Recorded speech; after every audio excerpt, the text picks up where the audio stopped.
America में party के दौरान डोनाल्ड ट्रंप पर हमला होता है। हमलावर गिरफ्तार कर लिया जाता है। कोई भी जानी नुकसान नहीं होता और हमलावर की शनाख्त अमरीकी शहरी के तौर पर होती है।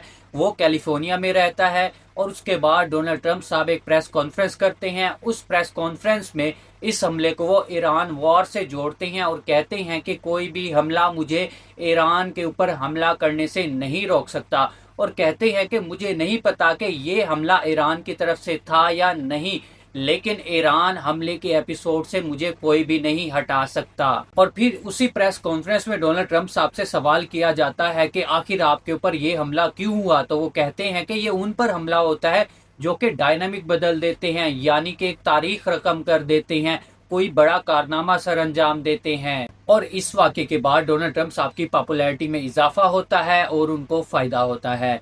अस्सलामुअलैकुम नाजरीन, आप देख रहे हैं मेरा यूट्यूब चैनल और मैं हूं अमाद खान। तो आज की अहम और इम्पोर्टेंट अपडेट्स हैं जो कि आपके साथ शेयर करते हैं।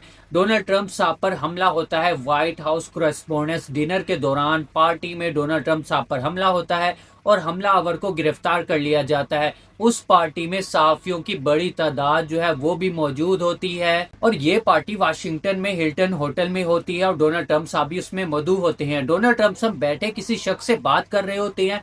वो शख्स आता है, डोनाल्ड ट्रंप साहब को एक पर्ची दिखाता है और रूटीन के मुताबिक बातचीत चल रही होती है कि अचानक से गोलियों की आवाज सुनाई देती है। डोनाल्ड ट्रंप साहब कहते हैं कि मैं ये समझता हूं कि शायद कोई डिश गिरी है या कोई प्लेट गिरकर टूटी है जिसकी आवाज आई है। फिर फौरन से डोनाल्ड ट्रंप साहब की सिक्योरिटी पहुंच जाती है और वहां से डोनाल्ड ट्रंप साहब और जेडी वेंस साहब को बाहिफाजत निकाल लिया जाता है। इसके बाद हमला आवर को वाशिंगटन के हिल्टन होटल से गिरफ्तार कर लिया जाता है और इन्वेस्टिगेशन जो है वो शुरू कर ली जाती है। लेकिन गिरफ्तारी से पहले हमला आवर जो है वो लॉ इन्फोर्समेंट ऑफिसर के ऊपर हमला करता है, गोली चलाता है, लेकिन बुलेट प्रूफ जैकेट होने की वजह से वो ऑफिसर जो है वो बच जाता है। व्हाइट हाउस में आने के बाद डोनाल्ड ट्रंप साहब मीडिया से गुफ्तगू करते हैं और कहते हैं कि हम ये पार्टी दोबारा करेंगे।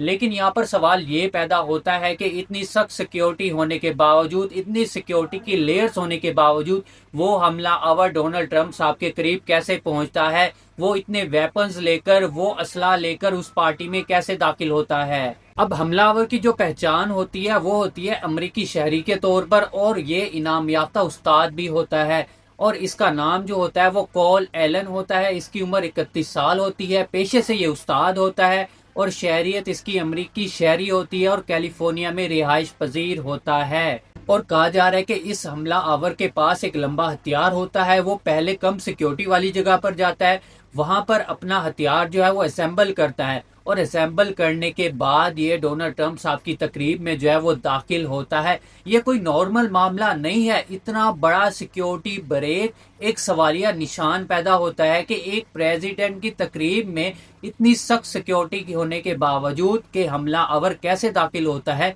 और वो अपनी कार्रवाई को सरंजाम देने के करीब होता है। इस हमले के बाद बहुत से सवालात जो हैं वो पैदा हो रहे हैं कि क्या ये हमला प्लान था या मुखबरी थी, और आने वाले वक्त में हमें इसका असर पूरी दुनिया में होता दिखाई देगा, क्योंकि इस वक्त अमेरिका और ईरान के बीच में जंगी दौर चल रहा है और इस बीच ये वाकया हो जाना, ये इंसिडेंट हो जाना बहुत सी बातों को जन्म देता है और बहुत से वाकयात जो हैं वो हमारे सामने आएंगे और हमें बहुत सी बातें आगे चलकर सुनने को मिलेंगी। या फिर ऐसा तो नहीं कि यह डोनाल्ड ट्रंप साहब की मकबूलियत को बूस्ट करने के लिए एक पटाखा चलाया गया हो, क्योंकि इसके बाद डोनाल्ड ट्रंप साहब फौरन मीडिया के सामने आते हैं और एक गुफ्तगू करते हैं और इसको ईरान वॉर के साथ जोड़ देते हैं और कहते हैं कि ये हमला मुझे ईरान के ऊपर हमला करने से नहीं रोक सकता और हम जो है ईरान के ऊपर अपनी कार्रवाई जो है वो जारी रखेंगे।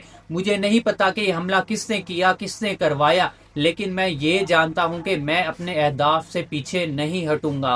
और इसी टॉक के दौरान डोनाल्ड ट्रंप साहब से ये सवाल भी किया जाता है कि आपको क्या लगता है कि ये एक्टिविटी, ये इंसिडेंट क्यों किया गया, तो डोनाल्ड ट्रंप साहब कहते हैं कि ये उन पर किया जाता है जो कि डायनामिक्स को बदल देते हैं, जो कि हिस्ट्री को बदल देते हैं, जो कि एक बहुत बड़ा कारनामा सर अंजाम देते हैं, लेकिन मैं अपने अहदाफ से पीछे नहीं हटूंगा। और कहा जा रहा है कि इसके बाद डोनाल्ड ट्रंप साहब की मकबूलियत में, पॉपुलैरिटी में जो है वो इजाफा देखने को मिलता है और इस चीज का डोनाल्ड ट्रंप साहब को फायदा होता है। अब आने वाले वक्त में मजीद इसकी डिटेल्स जो है वो इन्वेस्टिगेशन के बाद हमारे सामने आएंगी कि ये हमला आवर असल में क्या करने आया था और इसने डोनाल्ड ट्रंप साहब के ऊपर हमला क्यों किया।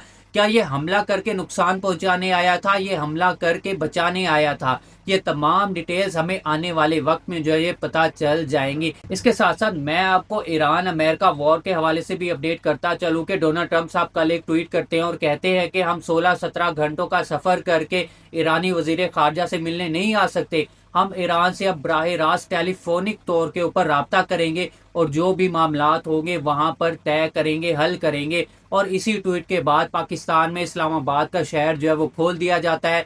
सिक्योरिटी के जो भी इंतजाम किए जाते हैं उनको नॉर्मलाइज कर दिया जाता है। और डोनाल्ड ट्रंप साहब का ये कहना है कि अगर ईरान किसी भी मुआहदे पर नहीं आता, किसी भी बात के ऊपर नहीं आता, तो हम ईरान के ऊपर जो है वो हमला कर सकते हैं। ईरान को जो है वो हमने अब घुटनों पर लाकर बिठा दिया है। अब ईरान जो है वो मजबूर हो चुका है क्योंकि डोनाल्ड ट्रंप साहब ने आबनाए हरमस का ब्लॉकेड जो है वो जारी रखा हुआ है। ये भी रिपोर्ट किया जा रहा है कि मशरिक़ वस्ता में बहुत बड़ी तादाद में असला, जेट्स और बहुत सा जंगी साजो सामान जो है वो अमेरिका की तरफ से पहुंचा दिया गया है। और बहुत सी फुटेजेस जो है वो भी सोशल मीडिया पे सामने आई हैं। इसराइल के बिन गोइरान एयरपोर्ट के ऊपर बहुत से अमेरिकी जंगी तैयारे, रीफ्यूलिंग तैयारे जो हैं वो हमें दिखाई देते हैं। और ये भी कहा जा रहा है कि अगर मामलात जो हैं वो अमन की तरफ जा रहे हैं, सुलह की तरफ जा रहे हैं, मुज़ाकरात की तरफ जा रहे हैं, तो इतना असला मशरिक़ वस्ता में इकट्ठा करने की क्या वजह है। ईरानी सोशल मीडिया की तरफ से यह बताया जा रहा है कि कल डॉक्टर अब्बास इराकी साहब ने जो पाकिस्तान का दौरा किया, यानी इस्लामाबाद में दौरा किया, उनमें पाकिस्तान की अहम शख्सियात के साथ उनकी बातचीत हुई और जंगी सूरत हाल के हवाले से जो है ना वो डिस्कस किया गया। और पाकिस्तान को इन बातों से आगाह किया गया कि अमेरिका जो हमारे साथ मुज़ाकरात करना चाहता है, पहले हमारे साथ जो भी शराइत है, जो भी बातें हैं, उनको बैठ के तय करना होगा। उसके बाद जो है हम अपना अगला लाहे अमल देंगे। और तमाम बातें जो हैं वो ईरान की तरफ से डिटेल में पाकिस्तान को जो है वो बता दी गई हैं। और पाकिस्तान ने जो है वो तमाम बातें एज इट इज़ कन्वे कर दी हैं अमेरिका की तरफ। और उसके बाद डोनाल्ड ट्रंप साहब जो हैं वो ट्वीट करते हैं और कहते हैं कि हम पाकिस्तान नहीं आ रहे, 16-17 घंटों का हम सफ़र करके सिर्फ मुज़ाकरात के लिए नहीं आ सकते। इसके साथ साथ ईरानी वजारत खारजा पाकिस्तान से फ्लाई करके ओमान की तरफ जाते हैं और उनका ओमान से दोबारा पाकिस्तान आने का जो है ये खबरें भी सामने आ रही हैं। उसके बाद वो रशिया जाएंगे, मॉस्को, और वहां पर भी ये जंगी सूरत हाल के हवाले से जो है अहम पेशरफ्त होगी। अब देखते हैं कि आने वाले वक्त में जो है बातें कहां जाकर तय होती हैं, क्योंकि बातें अभी आबनाए हरमस के इर्द गिर्द, अफजूदा यूरेनियम के इर्द गिर्द और न्यूक्लियर प्रोग्राम के इर्द गिर्द घूम रही हैं। और ईरान का ये दावा है कि हमारे पास जो अफजूदा यूरेनियम की तादाद है वो 400 किलोग्राम है, और ये जो एक्स्ट्रा 450 किलो यानी 50 किलोग्राम जो एक्स्ट्रा बताई जा रही है ये हमारे पास है ही नहीं। हम कहाँ से ये पैदा करें। लेकिन जब मामला तय होंगे तो इस हवाले से भी जो है वो डिस्कस कर लिया जाएगा और इन बातों को जो है वो तय कर लिया जाएगा। और ये भी दावा किया जा रहा है कि एक रिपोर्ट में सामने आया है कि ईरान में अस्फहान के पहाड़ों के अंदर बहुत सा ईरान ने जो है वो न्यूक्लियर अफजूदा यूरेनियम जो है वो छुपा कर रखा है और वो अपने न्यूक्लियर प्रोग्राम के ऊपर काम जो है वो जारी रखे हुए है, जो कि बहुत ही खौफनाक सिचुएशन जो है वो पैदा कर सकता है। अब पाकिस्तान जो है भरपूर कोशिश कर रहा है अमेरिका और ईरान के बीच में मामला जो है वो तय करने के लिए, ताकि इन दोनों ममालिक के बीच में मामला जो है वो तय हो जाए। बहुत ही खौफनाक जंग जो है उसको टाला जा सके। अब देखते हैं अमेरिका की तरफ से क्या जवाब आता है, क्योंकि ईरान ने अपने सारे पॉइंट्स जो हैं वो क्लियर कर दिए और पाकिस्तान के सामने रख दिए और कहा कि आप यही points as it is America की तरफ पहुंचा दें।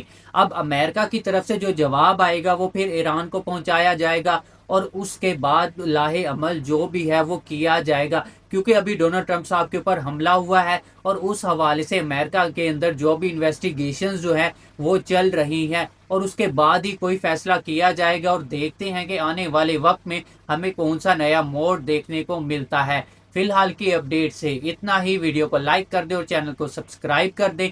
देखते हैं कि ईरान और अमेरिका के बीच में जो सीज फायर चल रही है, जो जंग बंदी के ऊपर मामला चल रहे हैं, वो कब तक तय होते हैं, क्योंकि गल्फ कंट्रीज को, अरब ममालिक को बहुत ही नुकसान हो रहा है आबनाए हरमस की बंदिश से।